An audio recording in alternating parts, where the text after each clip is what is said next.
Yeah, so aloha from Kauai to Hawaii and across the ʻāina, because I do know some of you are coming in from other islands. Mahalo for joining us this morning. To save everyone's time and we're gonna just jump in. I work and I help found Namaka Onauna, which is a nonprofit organization, but I also have another formal hat with UHC Grant, and I kind of need to acknowledge that just because all of these supporting organizations, formal and informal, have helped get us to where we are today. So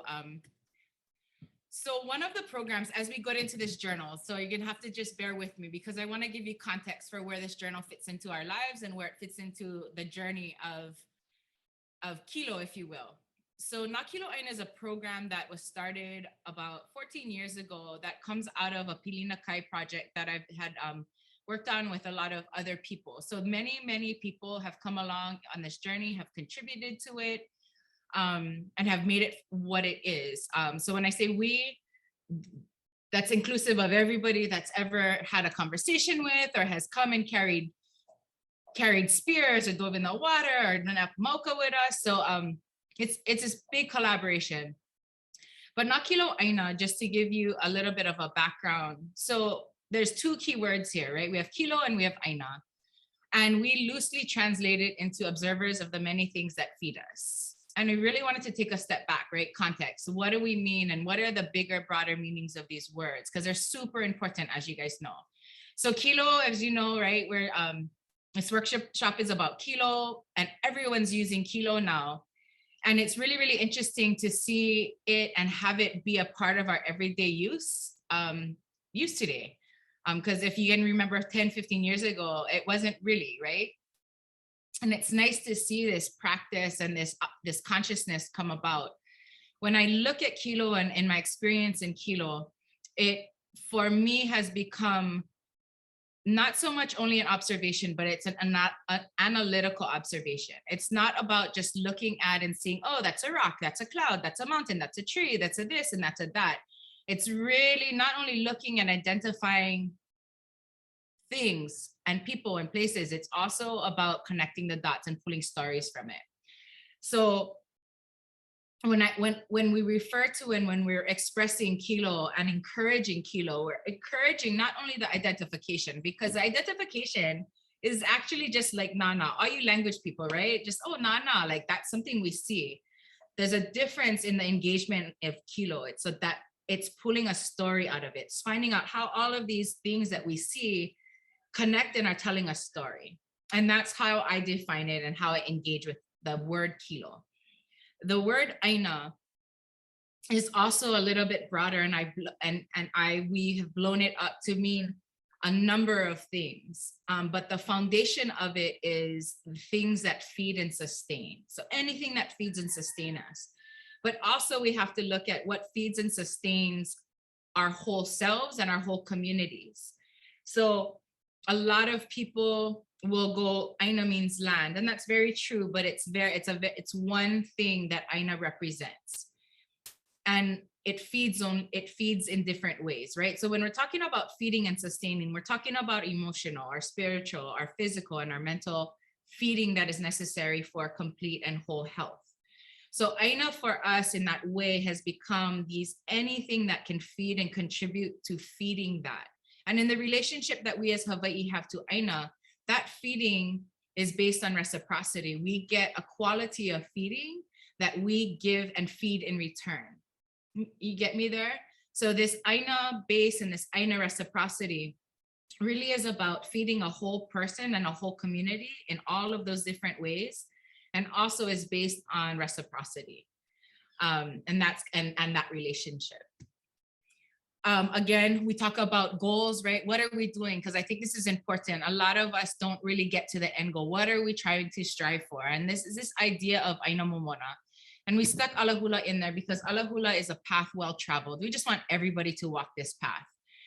So Aina Momona, these thriving and productive Aina bases, which broadly is our communities, a people, place, natural resources, seen and unseen, all of the things that contribute to our community and we contribute to, we want to see thriving and productive.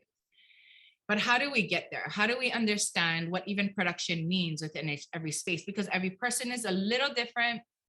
Every place is a little different, right? We have more similarities than differences, but those differences, the equation, if you will, it's tweaked and changed depending on what ʻāina base we're serving. So how we get there, and a lot of the things that drive us is going back to Pilina, about relationships, right? How do we get ourselves to care? How do we get others to care? How do we see our ʻāina bases as ʻāina bases, and how do we incorporate them in our world? And then how do we start to engage and interact and care for those spaces and those ʻāina bases? Again, going back to community, our definition of community is people, place, and things. It's not only about people, it's about everything that exists within our spaces, and including that in our considerations of production and thriving. So the first Kilo tool that we really focused on was what is called Huliʻia, and I'll get into that, but really taking a step back and looking at our spaces and our places, and understanding that our places have these beautiful stories that we don't know how to listen to. And I mean that because we're so isolated in our own worlds, right? We go into a house that has windows that we shut, so we don't feel the air all the time. We don't feel the rain all the time, right? We're not one-on-one anymore as much as our kupuna used to be. We don't, when we want to know the weather, who goes outside and looks at the weather? We go online, or we go to watch the news, right? Our world and our action and the world around us is translated through other mechanisms, like the news, like specialists, like kupuna stories, right? Our world has this filter of someone else's narrative and someone else's bias that it feeds into our world, if you guys can understand that. And we've kind of removed ourselves from from directly listening and then strengthening that tool of listening to our places, which paired, one is not better than the other, but it's a tool that we don't really engage with a lot. So we wanted to kind of take a step back and remove all the biases and all the filters of other people's narratives of what a place is saying to us, and kind of just let a place and stumble through what a place is saying, and then trying to get better at listening. So those processes, again, super simple, and everybody, you guys can laugh at this because we laugh at it every single time we talk about it. It's being present and paying attention in the pair of doing both at the same time. And understanding that we only pay attention to the things that are brought to our consciousness, right? If you think about it, as a parent of young children, you are only paying attention mostly to your young children and any danger that can possibly come to them. You're not paying attention to anything else. So your world shrinks to that, right? As your children grow, you pay attention to broader things, right? As you go into the workforce, you pay attention to different things. So understanding that paying attention comes with the experiences and consciousnesses of your reality and what you engage in, and that it actually has to be worked on to broaden that consciousness. And if you can all think back to high school, right? You spent 4 years in a high school, most of us. And who actually can tell us about the community members there? Who can tell me about the plants and animals that were there? And not only who were there, but when they seeded, when they flowered, when they died back, when they had new growth, right? So being present alone, if you're not conscious of the world around you, sometimes limits the story that's being told. So broadening that, paying attention. And this goes back to asking people that grew up in spaces like, hey, tell me about your space. You also have to understand they're telling you about their space through the lens of what they paid attention to, which sometimes doesn't mean it's a broad story. Yeah. So it's really taking a step back and trying to see what we're listening to, what narratives we're listening to, and paying attention through those lenses. And when we start to do that, these little stories start to come up. This is out in Kalaimano, out in North Kona, which was our biggest teacher in this process. We spent, since 2009, have been on the shoreline. And it's been, again, like our biggest teacher, but this narrative has come out. This is the same papa, the same part of the shoreline.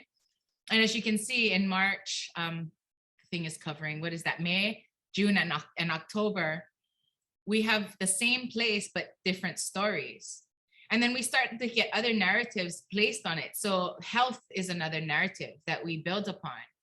So now we have the story of a place, and then now we have put overlay the narrative of what we believe is healthy. And I'm just going to ask you this, if you want to like show a finger or a hand, is if March is 1, May is 2, is that April, May 2, June is 3, and October is 4, what month is healthy? What have we been taught? And I'm going to kind of scroll through the pictures. If you guys can put up your finger, 1, 2, 3, or 4, what do you guys think? I see ones, which is the normal, right? This is what a lot of people go through, right? We go into 1. A lot of us go to the shoreline or go anywhere and we equate lushness with health. And the actual story of this place is all 4 pictures are healthy.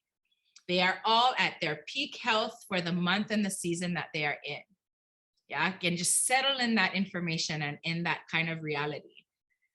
And then settle into the idea that we have been told and we follow the narrative that March is healthy or the look of March is healthy. What damage are we doing when we go into environments and we go into families and we go into our families and we go into ourselves searching for a healthy March and not understanding that our October is just as healthy. We're just in another state. And what damage do we do when we force October to be March, right? So all you conservation people and managers, right? We've been in this for forever. We've been forcing October to be March. What damage do we do to our watersheds and to our oceans? And all you social justice people that work with families and work with individuals and work with people, when we force our Marches, our Octobers to be March, and our children and our families and our spouses and, you know, our other halves. Yeah, so this is a big lesson that we kind of like got a real big slam in the face, like, oh my gosh, what have we been doing? And which again, it applies to everything as we go a little bit more into this this presentation.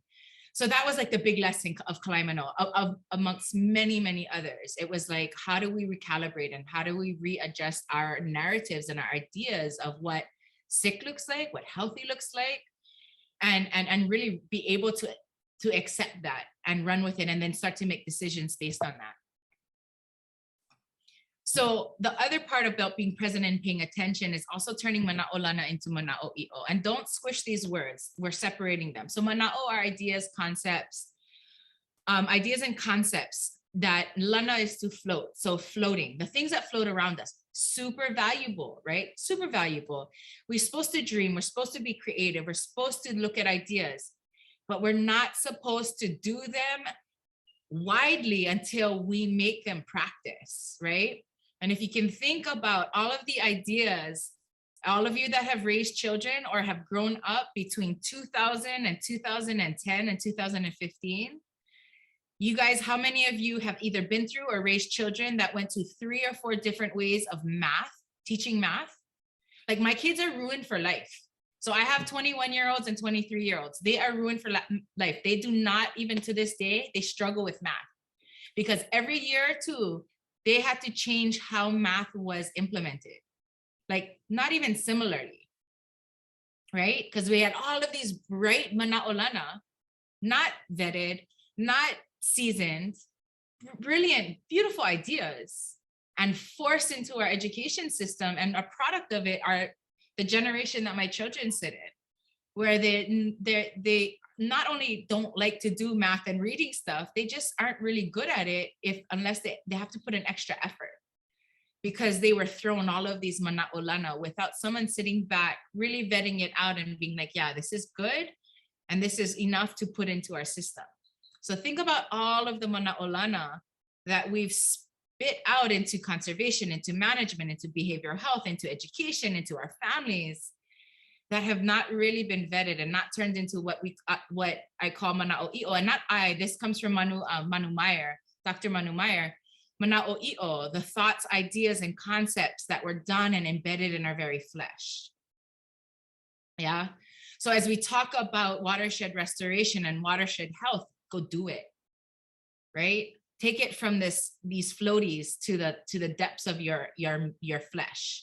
Yeah, talk about salt production, go do it. Talk about hale building and why lolu is important and why we should plant more lolu, and understand from 0 to 100, all of those steps, putting your hands in that and making it part of your flesh.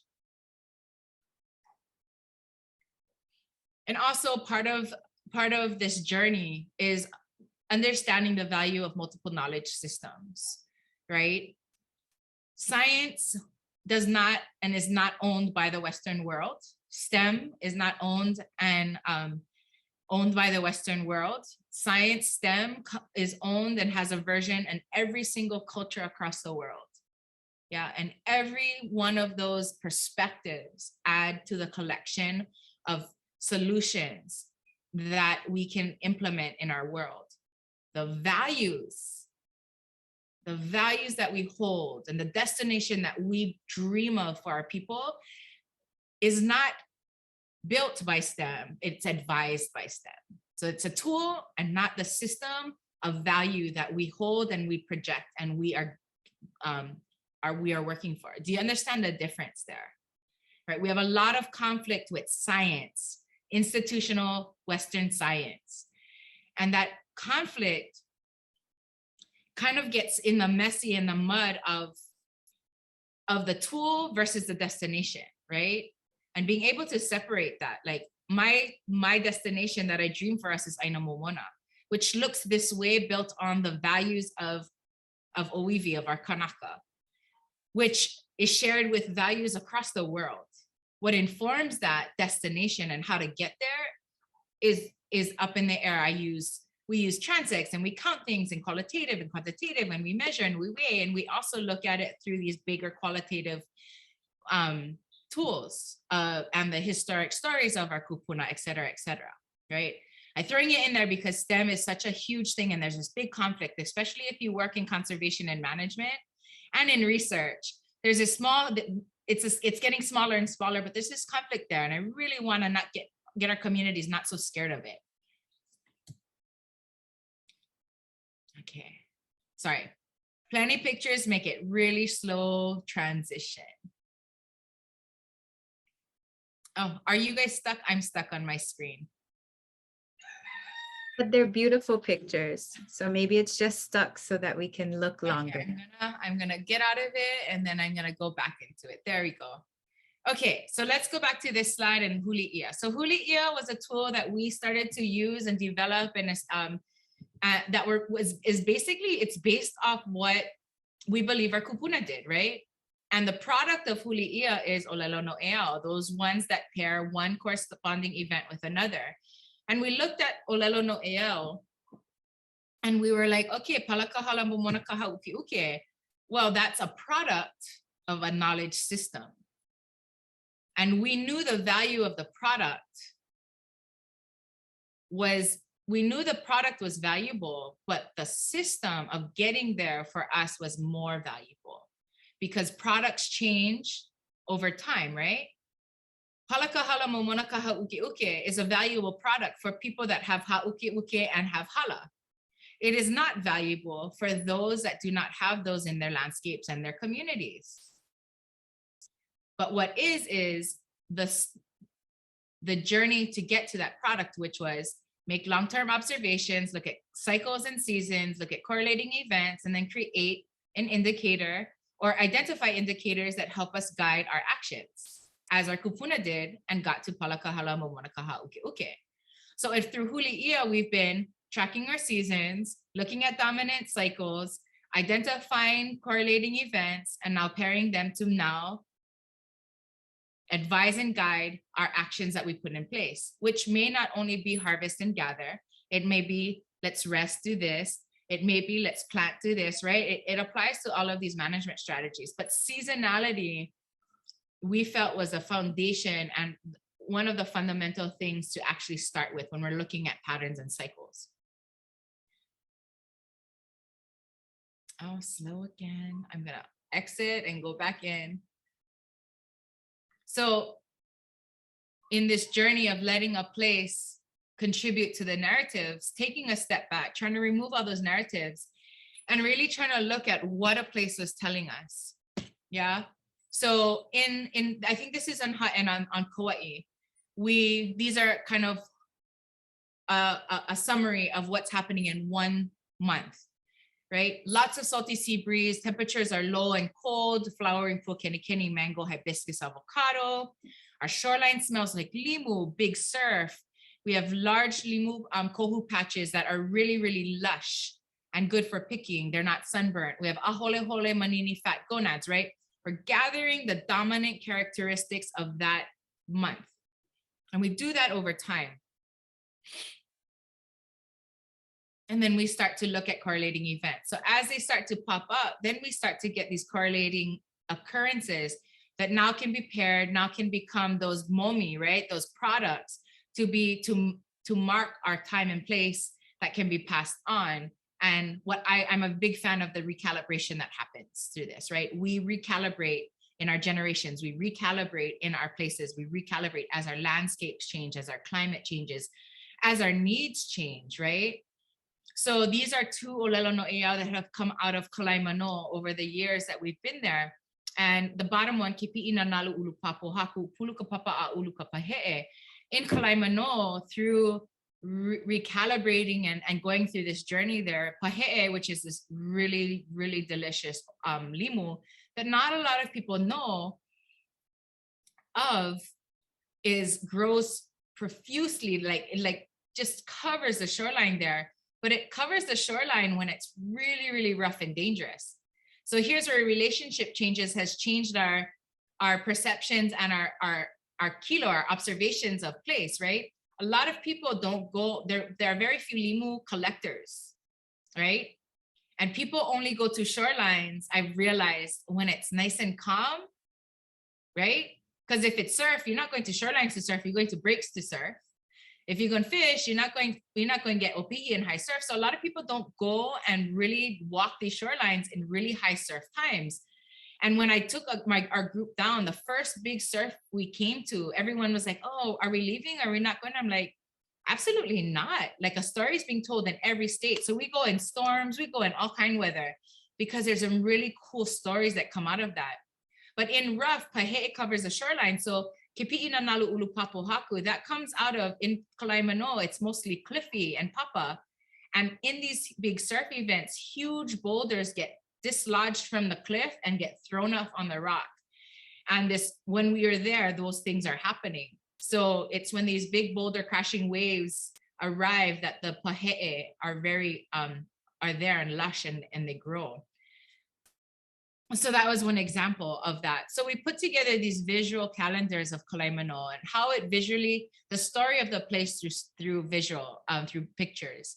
And then a collection of ʻŌlelo no ʻeau that our group was able to produce, if you will, based on the contemporary 2010, 2000 to 2014 story that Kalaimano was telling us.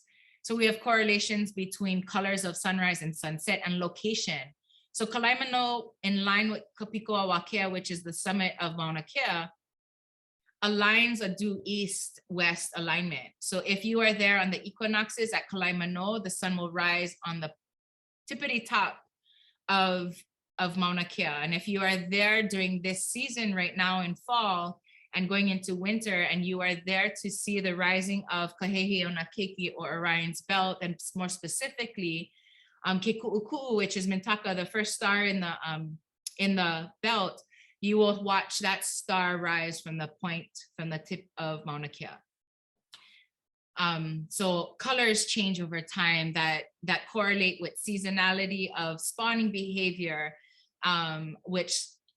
when congregating behavior, and et cetera, et cetera. And then you can also pair quantitative data, summaries of quantitative data which is that bottom row, which we worked with Eva Schemmel, who did a bunch of gonad work out in Kona. And she was able to give us the big slices in time of what was spawning and when. So we have manini and mullet wo, veil and u'u spawning, and when those reproductions are happening. So that's Huliʻia. And we also did it with the Kure crew, Kure Atoll, up in the Northwestern Hawaiian Islands in Papahana, Mokuakea, and that story that unfolds there.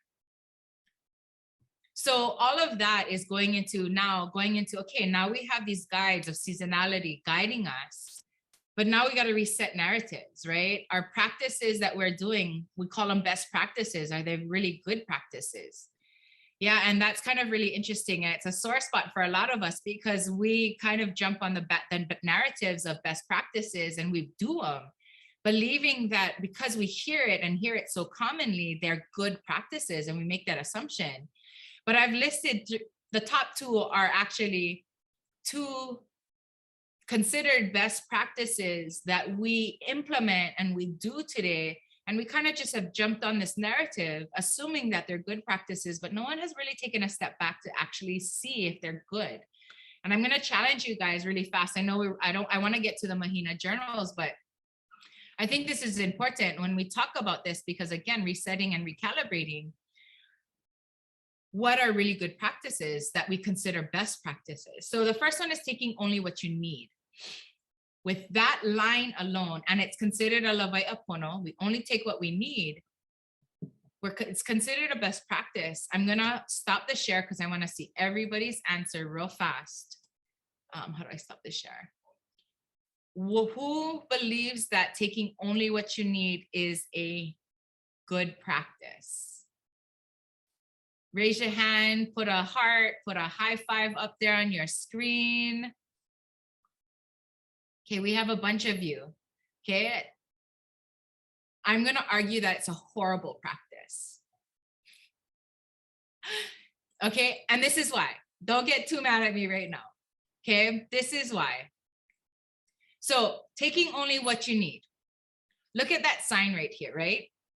We have one, look at the papio. We have one 6-year-old omilu. It's about 2 feet long, a little bit more than 2 feet long. And we have now, right? The individual is equal in this taking only what you need, right? If I take 5 fish versus 50, I'm the bad guy if I take the 50, right? Because it looks like I'm taking more than I need. But the argument here is we know that every individual fish is not equal in production. The value of a fish is not equal, spread across growth size, right? And their life cycle. We know that about a 2-foot papio is equivalent in value to 86 half of its size, okay? If I am only going off with this information, if I am only going off of taking what I need and I gotta feed 20 people, what would you as a fisherman do? Taking only what you need, right? The fisherman today would go and take 1 2-footer or maybe 2 2-footers, right? To feed 20 people and look really, really good about it because they only took 2 fish. I only took what I need. Everybody would be happy. There's enough food for 20 people and we're good. But if I took what I needed, but with that practice and with that take, you actually are taking the best producers out of the system. But what if I change that kind of wording of taking only what I need? And I kind of just switched it up a little and said, what if I take what a place could produce and to support production? Do you still think I could get what I need? And my answer is absolutely yes. Because if I need to feed 20 people, but I'm taking from a system based on production, I could go into the system and take actually 20 1-footers. It wouldn't look very good if you look at the production being equal across all size classes. But if I took 20 individuals that are 1 foot long and gave everybody 1 fish, I took 18 more than the other fishermen. Looks really bad because it looks like I'm being super greedy. But in the equation of production, I actually supported production by taking the least important producers from that system. Do you get what I'm saying? Yeah. So taking only what you need with that just black and white, it's kind of like, yeah, but our needs have nothing to do with production of a system. But if I started to fish for the production of a system, I could take actually and fulfill my needs, understanding production, and still not put a dent into the productive capacity of a fishery that just taking one or two individuals had in the other scenario. Got it? Right? So we have the information, we're not using it. The other is leaving fish when they spawn. So who thinks that? I'm gonna take it off the share real fast. Again, who thinks leaving fish when their spawn is a good idea? Come on, hands up. Hearts, everybody's scared now. Okay, I see hands. And it sounds great. It sounds great. But I gonna kind, not answering that question. Okay, I'm gonna go back to the share. No, mahalo for being honest, because I answered yes to all of these questions a few years ago. So, you know, and I'm just, again, how do I reset my narratives? Okay, so leaving fish when they spawn. So here's the challenge. Are some fish more important than others? In the same species, are there more important fish than others, right? Quality rate. We're talking about quality and productive capacity. Are they more important? The answer is yes. Most bigger fish, older fish are better producers, better spawners, not only in the quantity of their egg, but in the quality of production. So the survivability of their offspring are more successful if they're older. If you breed animals, dogs, you know this too. You don't take a really young pup and get her pregnant right away. You want her to go through 2 or 3 heats before you start to reproduce her, right? So leaving fish when they spawn, that statement alone doesn't apply to the fact that, well, whether they're spawning or not, there are important spawners and not important spawners. Think about that. Whether they're spawning or not, we have important spawners and we have not important spawners. So how about we just leave fish that are important spawners all the time? Because does it matter when they're spawning, and as soon as they stop spawning or before they start spawning, we're removing the most important. So we're still taking out of production the most important spawners that we need to stay in the system. Okay? So leaving fish when they spawn conflicts with the quality of producers that are left in the system. So regardless if they're spawning or not, we have important spawners and we have not important spawners. And that rule, best practice, doesn't protect the quality of spawning that happens in our systems. The other thing that I want you to think about is indigenous cultures love something called ono. And in the South Pacific, it's called reka, the delicious factor. And actually every culture in the world understands deliciousness, right? We have USDA prime meat, right? So if you think about it in the form of USDA prime, like beef, we are literally eating all our hamburger and stew meat, and we're leaving our heifers and all of the delicious, and we're waiting them to get to production age to give us more fish while we eat stew meat and hamburger. Does that make sense? Instead of flipping it and going, why don't we leave the mamas that we would turn into hamburger and stew meat because they're really good, they're proven producers, and just let them give us babies. And let's take all of the wean-offs and all of the heifers that are just grown up, they reach a size where they're still nice and tender and they taste really good. And let's just eat that and leave all our spawners to just keep spawning and giving us babies, giving us babies, giving us babies. And then we talk about bioaccumulation, right? We have a lot of things that bioaccumulate in our fish and in our animals and in our vegetables too, right? You talk to vegetable farmers, what do you eat? You eat the old lettuce or the new lettuce? The old lettuce is bitter. We want the new stuff, right? And almost everything that we eat, we are eating the newer batch because the older batch gives us the next generation. But in fishing, we've flipped that and we're taking out of the system that is most productive and we're leaving the least productive and the things that we have to wait for. So anyway, those are the kind of the things as we start to observe and learn new things and understand new things, we also have to use it to recalibrate and reset our practices. So that's what seasonality and Huliʻia have taught us, to really go into a place informing us over time about what's really happening, and then really reset and take a step back of what things we believe and are they really true. So that takes us from seasons into moons. So years ago, right, we have everyone going into moon phases, and I love it because everyone's trying to reset and understand the world around us and be better kilo. But again, here's narratives of historic and other people telling us what we should do and should see, that we're not taking a step back off of that and looking at what really is happening. And I've been in the Hawaiian community my whole life, right? Been a part of those conversations. Well, it's Kalua Kukahi, and it's, you're gonna have high tides in the morning, and you're gonna have good fishing, and blah blah blah. And I'm hearing all of these things that people are telling me, and then I'm going down to the ocean because I spend a lot of time down there, and I'm going, yeah, that's not true, and really kind of struggling with that for a little bit, and then taking our lesson from Huliʻia and going, okay, I'm gonna just push all of that away, and I'm just gonna go down this rabbit hole and see what moons are really doing and what they're really telling us. So I went and cut up a moon chart for the whole year, the tide chart with the calendar and the moon phases, and I cut it up, and I went with new moons all the way to your left, full moons in the middle, and back to new moons in all the way to the right.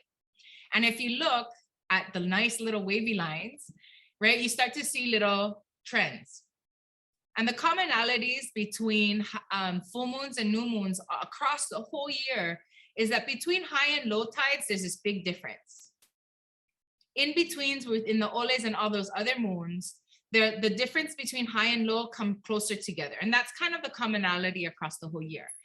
But in the winter months and the summer months, not the in-betweens, in the winter and the summer months, we are getting extreme highs and extreme lows. And that's the green and the red circles, right? So across the whole year, we don't see extreme highs and lows. They're mostly in the winter and summer seasons, okay? On new and full moons. The other really cool trend that comes out that I really kind of like is my little term, my technical term called mushing, right? We have the ole moons, and this is happening right here in the pen circles. We have ole moons, and we have only in the fall and spring, right? Our equinoxes, if you will. We have this first ole moon set. We have this complete mushing of the 2 high tides and the 2 low tides, where we have one really long high and one really low.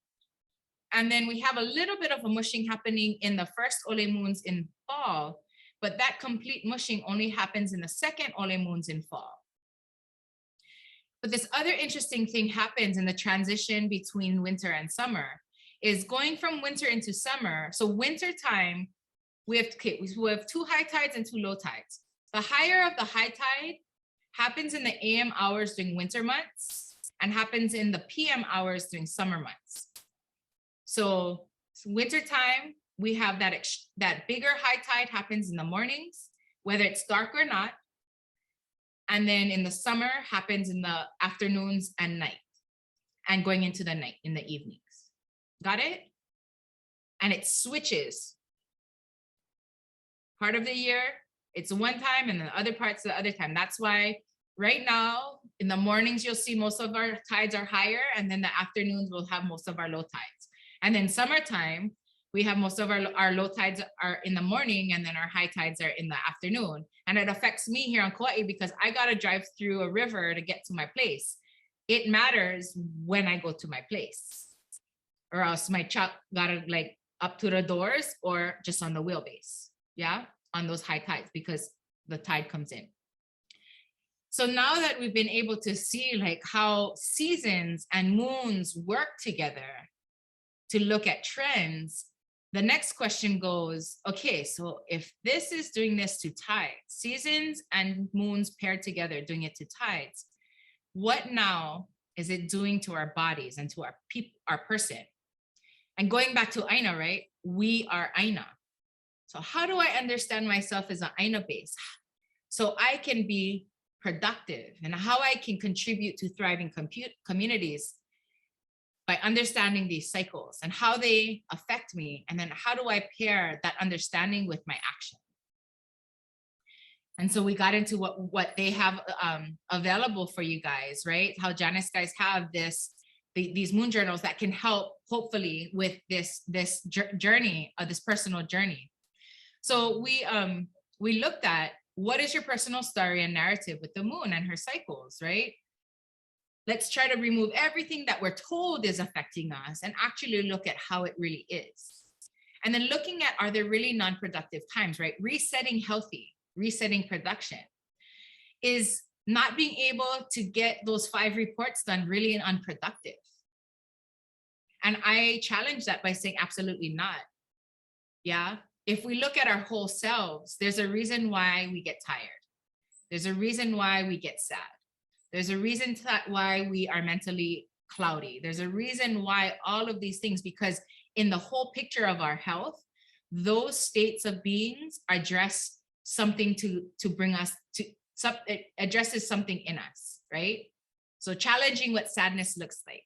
Is it really unproductive? Is it really a negative space? I don't think so. Because sadness and feeling it helps us tap into something that contributes to our whole entire well-being. And imagine if mental health, right? If you guys are in mental health, imagine taking sadness and turning it into a positive emotion. What would that do for our people? I'm not talking about depression. I'm just talking about sadness. And turning that on its head and going, hey, it's not negative. Actually sit in it.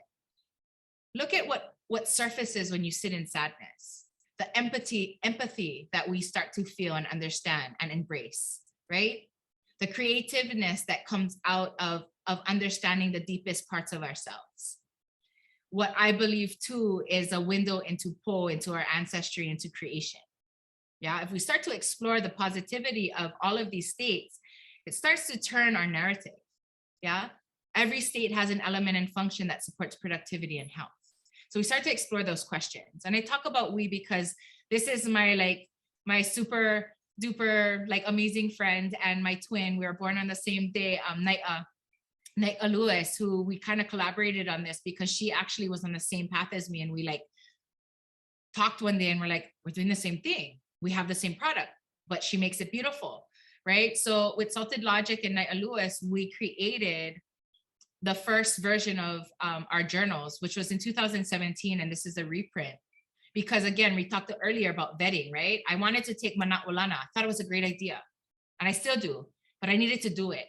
We needed to know that it worked for us and that it would be worthy of giving it to our communities as some vettedness, with some vettedness. I think that's a responsibility that we have as leaders, if you will. If we talk about Vibrant Hawaii being really engaging in leadership, right? We can't just keep throwing Mana'olana out there. We have to have Mana'o'io'ola onto our communities because there's a trust that they have in us to give them something that works. And if you really think about all of these things that are coming out at our communities to engage in, have they been vetted? Do they really work? We've never taken the time to do that. So Ku'u Mo'o ʻŌlelo o nā po Ka Mahina. It's a long title, but we really wanted to talk about it like ku'u, my treasured story, succession of stories that pertain to all the nights of the moon. Yeah. And we wanted to engage and help guide, if you will, and help support this personal journey. And while we support that journaling and that journey, we pulled out these 6 different kind of things that rose to the surface to track quantitatively in numbers. So kino, right? Our bodies, our physical health, or our physical energy levels, right? If they're high or low. Again, no negatives, right? Do we have high energy, low energy?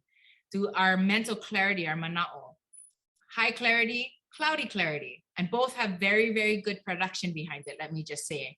Now, our emotional resilience, high or low. And then 3 other cycles kind of came out of those 3 major ones, gender cycles. And a lot of our women are tracking their women's cycles, right? And I just kind of don't want to leave men or other people out of it, right? Other genders have cycles too, and I encourage them to find them. They don't have the obvious, right?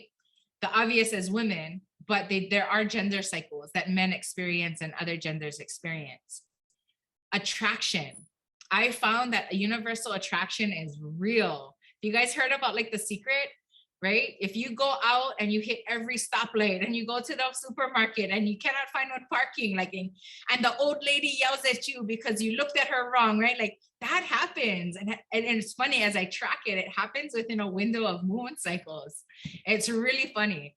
And then body image. I have been dieting consciously for a while now and really trying to, as a mother, being able to now take care of myself. So it started to be really interesting to watch as I tracked weight, to see how not so much the weight, what I thought about myself didn't correlate with weight. And it was really, really interesting that sometimes I felt super, super like blah, and not like, ugh, like I'm sticking out and like overflowing from my clothes.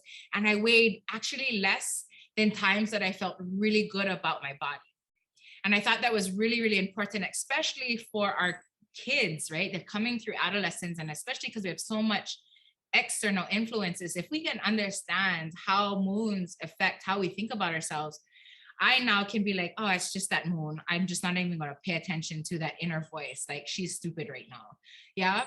So those kinds of things. And I apologize, I'm not looking at chat because I have the whole shared screen, but I'll get to it. And please, Janice, if you want to just jump in, if there's a chat that you think I can address or there's something that needs to be addressed, please interrupt me. But I'm almost done. So the levels that we're looking at with tracking are 0 to 6, 3 being your normal and going low and high, and leaving 0s and 6. Remember that tide chart that I showed you? That was the winter and summer extreme highs and lows. We reserve 0s and 6s for those seasonality differences. And we encourage you to stay between the 1s and the 5s until like those extreme moments. And again, it's not negative and positive. It's low resilience, high resilience, low energy, high energy, low clarity, high clarity, and really understanding that. And then also understanding your normal is your normal. Yeah. I have friends that are super duper like physical, like they are going 24/7.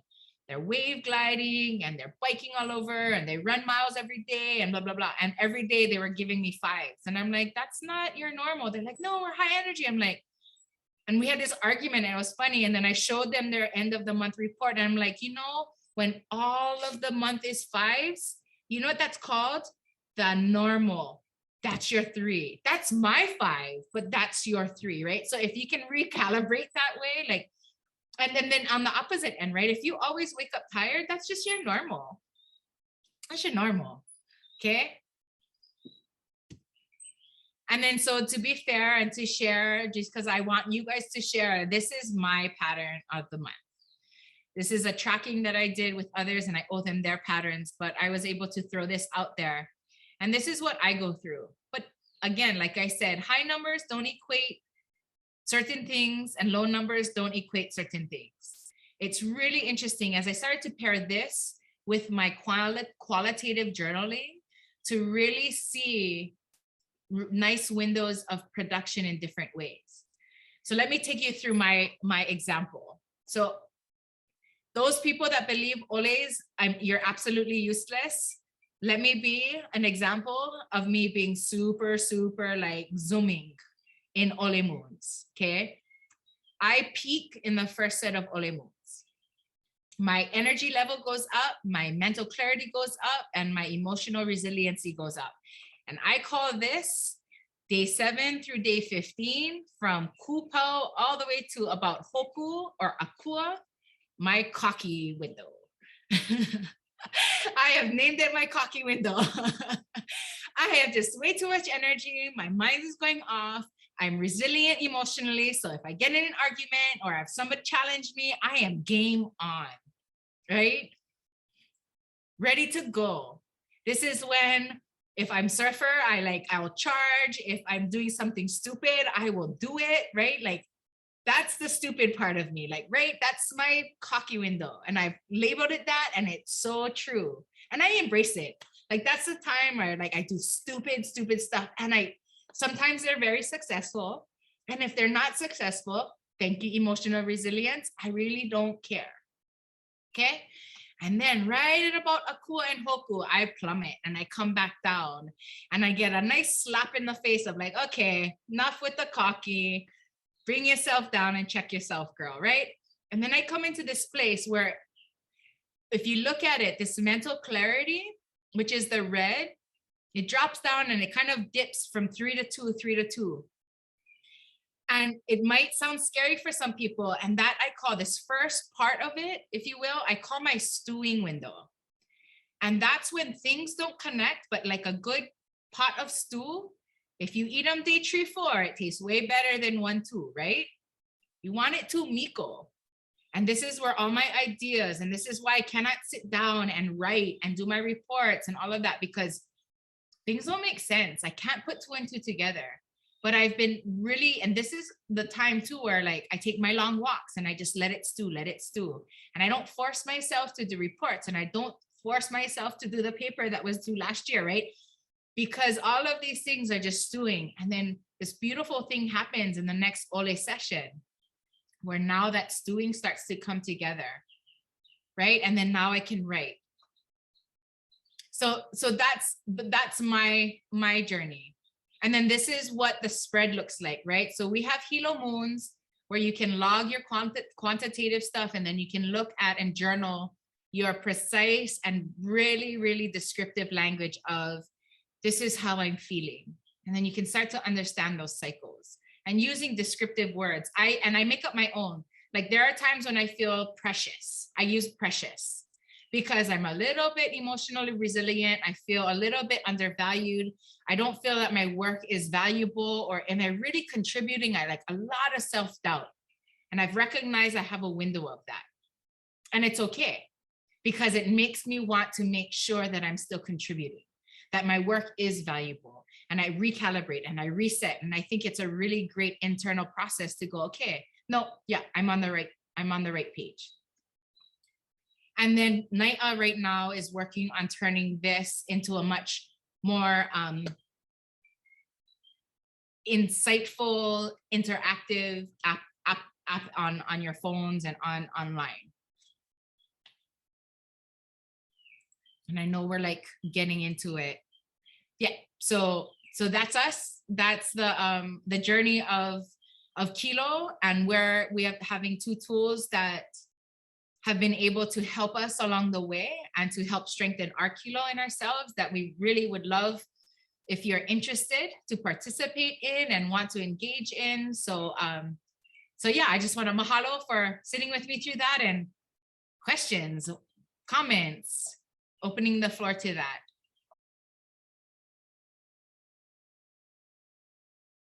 Yeah. You gotta do it yourself. You gotta, and that's kind of just a process in itself. And the thing is, once you start to pay attention to it, like give yourself, like, don't beat up yourself too much. Like, again, it'll change. So when I did this with 135 people over 1 moon phase the first month of last year. And it was really interesting because, and that's why too, in the moon journal, you'll see nature versus nurture. And we found that people were reporting differently. Some were reporting on nature, which was what I was interested in, which was as you wake up and go through the first kind of hour of your day, how do you feel? And I try to tell you the first hour with some little engagements, because that you'll feel really good. And I know this because I felt really good. And then my daughter called me from Big Island, and within 2 seconds pissed me off. Like, and I was like, ooh, maybe I'm not so good, right? So have that first kind of engagement, and then, okay, yeah, you might feel good in your isolated little bubble, but as soon as you start to engage, if you're like quick to turn, maybe that's not such a good emotional space. It might be a little bit less resilient, yeah? And your patience is worn. But do that over a few days, and you start to pretty like, you get your own, again, this is your journey, and this is know thyself, right? And then if you want to do the nurture, it's like, how did those numbers change when you were nurtured through the day? And then at the end of the day, being able to log. And honestly, sometimes high numbers don't equate high numbers, and low numbers don't equate low numbers at the end of the day. I know for a fact, for me, when I have constant physical levels where I can sit down and steady of low numbers physically, I actually will boost at the end of the day because I get through so much, because I kind of like in that stubborn mule that just kind of trods along. And then I feel good about myself at the end of, because I've done more. So, but it's your own journey. Calibrate, don't be scared to calibrate. And another narrative and a thing, we're so used to being told how we feel. We've never really been empowered to just be like, no, but I feel this way, and be okay with it. So I'm hoping this journal will help you do that. Like, no, like I can judge myself, and I have the skills to do that, or I will work on it. We're doing it now in little ways with different teachers and different schools. I'm trying to get a mini app, not the big one that I showed you guys, but just one that does numbers and can spit them out. I want, and I think I've Waimea High School here in Kauai to do it, because we want to talk about traditional knowledge driving our guiding us. Like, can you imagine if we did this with a whole population of school kids, and we found with little journal notes and numbers that the population, the student body peaked in certain ways at different parts of the month and different parts of the year, how that could change our whole academic calendar. This could potentially, if we could get counselors and principals that want to engage, if we could get a nice, and I'm hoping to do this over the next 2 years, a nice population size of school kids to really look at this, because it could change, again, the academic calendar.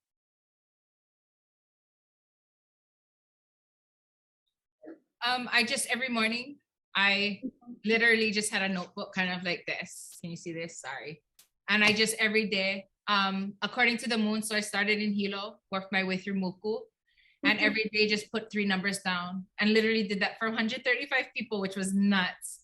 Yeah, and then just created a spreadsheet. So that spreadsheet that I showed you, that little screenshot, was basically that. And I actually have like that master that is connected to the graph. And if you guys want, I'll email it to you. So if you guys just want on your desktop and you just plug in the numbers, it'll graph it as you go through the month. And we're coming up, we're right now in the 3rd quarter moon. So in a few days, in 7 or 8 days, we'll be in our new moon. And if you guys want to start it and go for it, I would be happy to just share that master doc with you, and just as a funny one until I can get the app, that app ready to go. But literally every morning I would I would kind of just wait for the first hour or so and do that. And then as the months actually went through, I actually would wait to the end of the day to judge what I felt in the beginning of the day, because sometimes that gave, as I got used to measuring, I guess, if you will, myself. And then I started to push myself with my memory and do it a day out or 2 days out. And the reason why I do that is something that we've learned from Huliʻia is, in a society where we write and forced to write everything down, we also disengage from place, and we disengage from the use of another important muscle, our memory. And I found by forcing myself to remember and being okay with losing information as I train myself to remember, that I hold things, not only hold the information, but how I analyze it and how I hold it changes just from exercising and being okay with losing data, if you will, to gain broader insight. So that's something I started to do with the moon journals that we do at Huliʻia. It's stop writing stuff down, in the broader sense, and just go back and remember and reflect. And you start to train yourself to engage differently, which is kind of exciting. I encourage all of you to do it. I encourage all of you as teachers that work with people to stop making them take notes, because a student that can walk away knowing 4 things really well and engage 100% in the conversation or the experience, than someone who can refer back to something to regurgitate 20 things, but walks away knowing 0. The first scenario is much more valuable for me. So in my teaching as well, when I work with students, like, don't take notes, just engage. When we go out in the field, don't take notes, just engage. And if they walk away knowing 4 key things really, really well, then I'm good. Because the next week they'll know 4 new things. And the next week they'll know 4 things really well, instead of 500 things at the end of the semester that they memorize and they forget walking away. And that's kind of how Huliʻia and the Moon Journal can help train you do that as well. And so I've stopped taking notes on my, just, you know, as you guys ask about how I log, I don't log anymore because I can now go, oh yeah, that's, yeah. And so I just remember now, oh yeah, okay, this is where I think I should be at according to the moon. Oh, it's a little different. Oh, maybe it's a seasonal extreme. I still feel a little lift, but not the extreme lift I felt 3 months ago. Okay, yeah. And then I find my pattern and I can relate to it.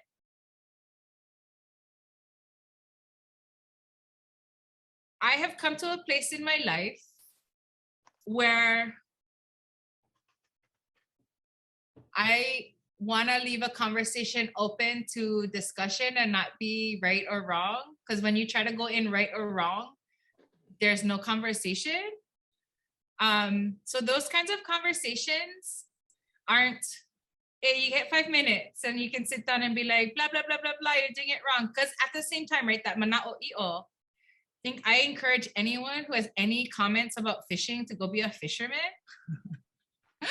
You know what I mean, right? And it's important. It's important to understand that perspective and the pride that comes from feeding people. Like I work heavily in conservation too at watersheds, and I love killing pigs and hunting. And I understand the hunters that really don't agree with exclosures. I don't agree with them, but I understand where they're coming from. And I think as they understand where we leaving the conversation open is important.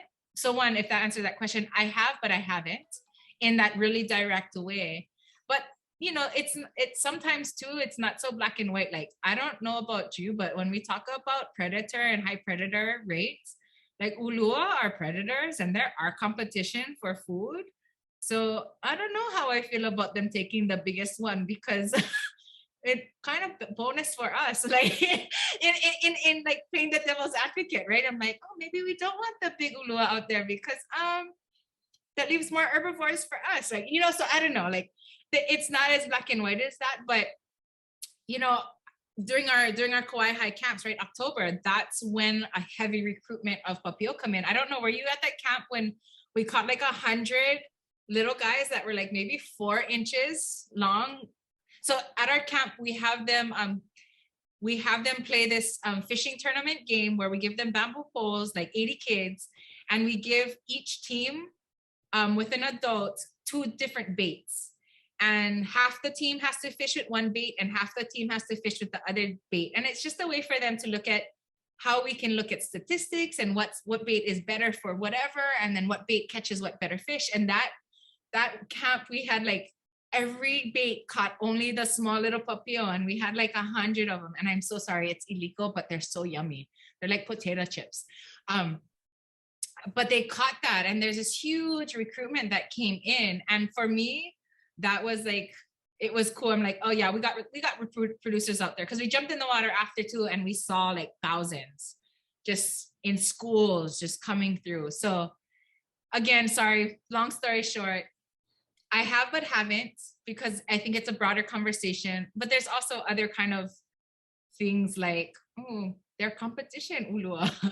But again, at the same time, like ahi and marlin and stuff like that, like we got to do something about that. But I don't think it's one of those confrontation kind of conversations. I think we also have to talk about, hey, like I understand this trophy fishing, but is it really sustainable? Is it really addressing our production? And then when we do that, I do also think that our system has to, for those kinds of game fish, I believe, some accountability, like permitting or getting tags, like any other community across the world has to do for harvest, right? When you are going commercial or recreation in that capacity, buy a tag that can then switch back into supporting the fishery. So it's a broader conversation, in other words. It was a pleasure of seeing all of you, and mahalo for showing up and spending an hour and a half with us. I'll be in touch. Kalehua and Janice, and we can I'll get some information out to everybody who wants Huliʻia or email or that spreadsheet where you guys can tag in your numbers. So mahalo, mahalo, mahalo.